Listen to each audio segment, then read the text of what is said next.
हनुमान् श्रीपदो वायुपुत्रो रुद्रो नघोजरः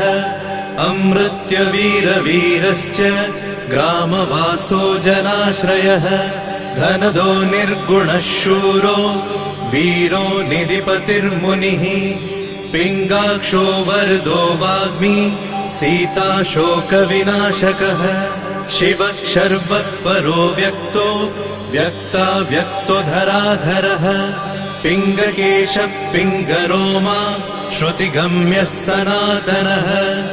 अनादिर्भगवान् देवो विश्वहेतुर्जनाश्रयः आरोग्यकर्ता विश्वेशो विश्वनाथो हरीश्वरः भर्गो रामो रामभक्तः कल्याणप्रकृतिस्थिरः विश्वम्भरो विश्वमूर्तिर्